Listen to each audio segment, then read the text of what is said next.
Hello everyone, welcome to my YouTube channel. तो last lecture में मैंने आपको एक प्रॉब्लम दी थी, कंपेयर द एसिडिक स्ट्रेंथ। ये 4 कंपाउंड्स थे। ऑब्वियसली आपने की तो नहीं होगी। चलो तो अपन करते हैं स्टार्ट। देखो, कोई सीधी प्रॉब्लम नहीं है, इसमें प्रॉब्लम में एक लोचा है। देख के नहीं समझ में आ रहा होगा, मैं बताता हूँ क्या है। इस प्रॉब्लम में ऑर्थो इफेक्ट लग रहा है। तो आज अपन इसी लेक्चर में यही डील करने वाले हैं कि ऑर्थो इफेक्ट होता क्या है और उस पर प्रॉब्लम्स कैसे बनती हैं एग्जाम्स में। ज़रा हट के है ये ऑर्थो इफेक्ट। चलो समझते हैं, फिर इस प्रॉब्लम को करते हैं। देखो, पूरी ऑर्गेनिक केमिस्ट्री में ऑर्थो इफेक्ट जो है ना, सिर्फ 2 ही कंपाउंड्स में लगता है, और इन 2 कंपाउंड्स का नाम है बेंजोइक एसिड एंड एनिलीन। सिर्फ ऑर्थो इफेक्ट इन्हीं 2 कंपाउंड्स के लिए वैलिड है, ठीक है। अब देखो, यदि मैं आपको बोल दूँ कि ये बेंजोइक एसिड है, क्या है? बेंजोइक एसिड, ठीक है। अब बेंजोइक एसिड की ऑर्थो पोजीशन पे कोई भी ग्रुप लगा दिया मैंने, जी एनी ग्रुप, कोई भी ग्रुप है, इसको क्या बोलेंगे? Ortho substituted benzoic acid. Ortho substituted benzoic acid, ठीक है। ये ऑर्थो पोजीशन होती है, ये मेटा पोजीशन, ये पैरा पोजीशन, पता ही होगा आपको। तो जब भी बेंजोइक एसिड में ऑर्थो पोजीशन पे कोई भी ग्रुप लगा दो तो वो स्ट्रोंगर एसिड हो जाएगा as compare to benzoic acid. This is the ortho effect. क्या है ऑर्थो इफेक्ट? कि इस बेंजोइक एसिड की बात करें पहले, तो according to the ortho effect, ortho substituted benzoic acid is strong acid than benzoic acid. This is the ortho effect. ये बेंजोइक एसिड की बात हो गई। अब मैं एनिलीन की बात कर लूँ। एनिलीन, एनिलीन के केस में क्या है? एनिलीन के केस में है ये एनिलीन, और ये क्या हो गया? ऑर्थो सब्स्टिट्यूटेड एनिलीन, क्योंकि ऑर्थो पोजीशन पे कोई भी ग्रुप लगा दिया मैंने। तो इस केस में और अब मैं एनिलीन की बात कर लूँ। एनिलीन के केस में क्या है ortho effect? According to the ortho effect, ortho substituted aniline is less basic than aniline. तो इस बार ये वाला ज़्यादा स्ट्रॉन्ग बेस होगा। बस यही है ऑर्थो इफेक्ट, और कुछ नहीं है। जब भी बेंजोइक एसिड या एनिलीन के केस में कंपाउंड्स आ जाएं तो आपको सिर्फ ऑर्थो इफेक्ट देखना है। क्या होगा? बेंजोइक एसिड के केस में जो ऑर्थो सब्स्टिट्यूटेड होगा वो ज़्यादा स्ट्रॉन्ग एसिड होगा, और एनिलीन के केस में ऑर्थो वाला कम बेसिक होगा। बस ये है ऑर्थो इफेक्ट। जी यहाँ पे कोई भी ग्रुप हो सकता है, NH2, Cl2, कुछ भी लगा दो, Cl, Br, फ्लोरीन, CH3, कुछ भी ग्रुप लगा दो, ये स्ट्रॉन्ग एसिड होगा as compare to benzoic acid. और एनिलीन के केस में ये वाला स्ट्रॉन्ग बेस होगा, ये कम बेस होगा, मतलब दिस इज लेस बेसिक। तो ये दोनों स्टेटमेंट्स आप लिख लो। और ये ऑर्थो इफेक्ट है ना, एक्सपेरिमेंटल इफेक्ट है।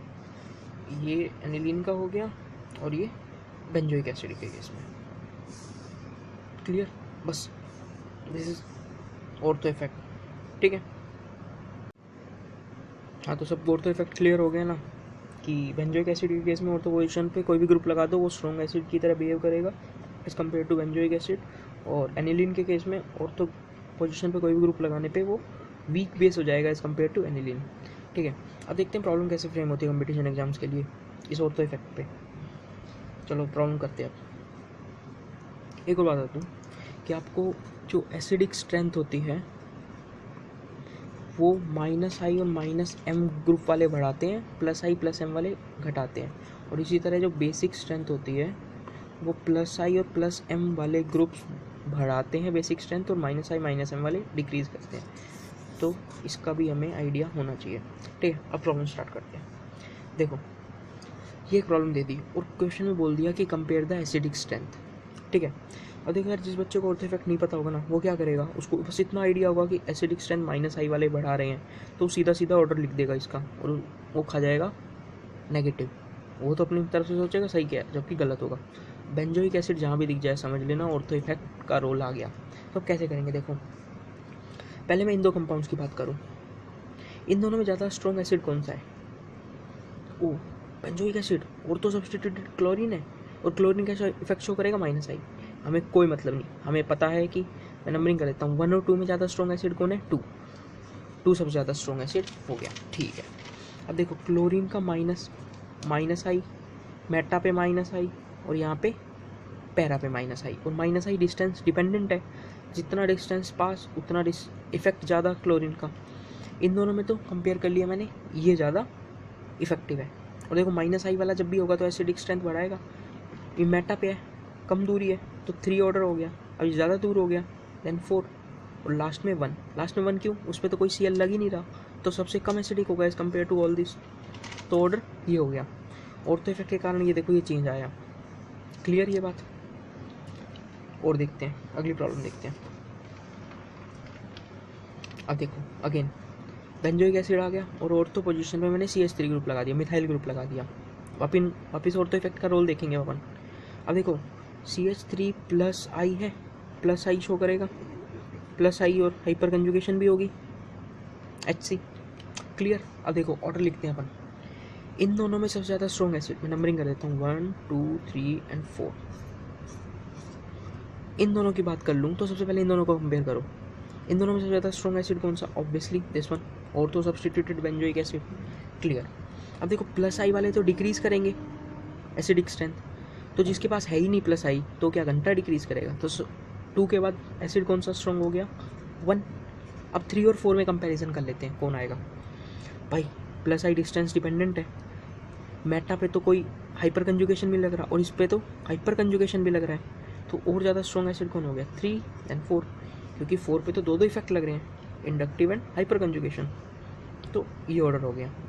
चलो क्लियर ये वाली प्रॉब्लम। और बढ़ते हैं, अब देखते हैं NH2 पे CCl3 ग्रुप लगा दिया, इसका माइनस आई इफेक्ट लगता है। देखो माइनस आई नंबरिंग कर देता हूँ 1 2 3 एंड 4। क्लियर? अब देखो माइनस आई लग रहा है, मेटा पे माइनस आई लग रहा है, पैरा पे माइनस आई लग रहा है, इधर तो खाली एनिलीन है।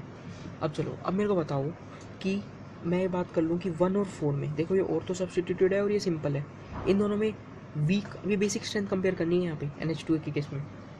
अब देखो इन दोनों 1 और 4 में ज़्यादा स्ट्रॉन्ग बेस कौन सा होगा?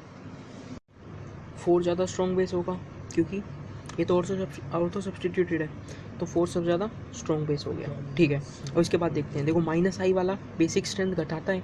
अब देखो यहाँ पैरा पे सबसे ज़्यादा दूरी है नाइट्रोजन से, NH2 से, यहाँ कम दूरी, यहाँ सबसे पास है, तो माइनस आई वाला तो घटाएगा, तो ज़्यादा स्ट्रॉन्ग बेस कौन होगा? जो सबसे ज़्यादा दूर है, तो 3 देन 2 और फिर देन 1। ये ऑर्डर हो गया बेसिक स्ट्रेंथ का। क्लियर? अगली प्रॉब्लम देखते हैं। देखो अब ये अगेन बेसिक स्ट्रेंथ कंपेयर करनी है, और NO2 का देखो इफेक्ट कौन सा लगता है? माइनस आई और माइनस एम। मेटा पे खाली माइनस आई लगेगा, पैरा पे माइनस एम एंड माइनस आई। अब देखो अगेन 1 और 2 में मैं देखूँ, ये देखो 1 2 3 4 नंबरिंग कर दी मैंने। 1 और 2 में सबसे ज़्यादा स्ट्रॉन्ग बेस कौन सा होगा? ऑब्वियसली 1। अब देखो माइनस आई माइनस एम वाले घटाएंगे बेसिक स्ट्रेंथ और प्लस आई प्लस एम वाले बढ़ाएंगे।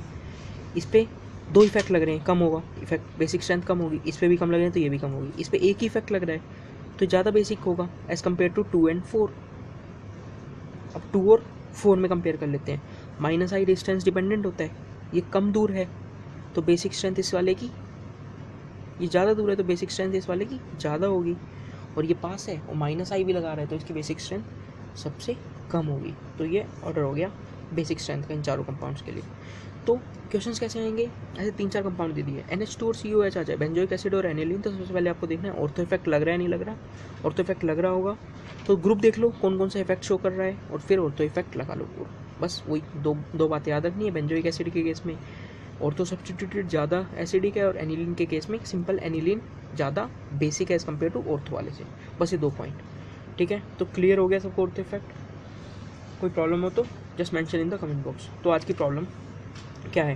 रिवीजन प्रॉब्लम क्लास 12 से चैप्टर नंबर 2 लिक्विड सॉल्यूशन से लिए मैंने। क्वेश्चन क्या है? The vapour pressure of an ideal solution made by mixing liquid A and B can be expressed as P equal to 0.63 minus 0.25x, where x is the mole fraction of A in the solution. Find the vapor pressure of the pure liquid of A and B. Pure state में A और B का मेरे को pressure बताना है, vapour pressure बताना है। ये प्रॉब्लम मेरे को, इस प्रॉब्लम का आंसर चाहिए। जैसे आपका आंसर आ जाए तो मुझे मेंशन करो अपना आंसर कमेंट बॉक्स में। बता तो रहे कितनी मेहनत कर रहे हो यार आप। ठीक है, तो ऑर्थो इफेक्ट सबको क्लियर। ये प्रॉब्लम आप ट्राई करना। नेक्स्ट लेक्चर में मिलते हैं। Thank you.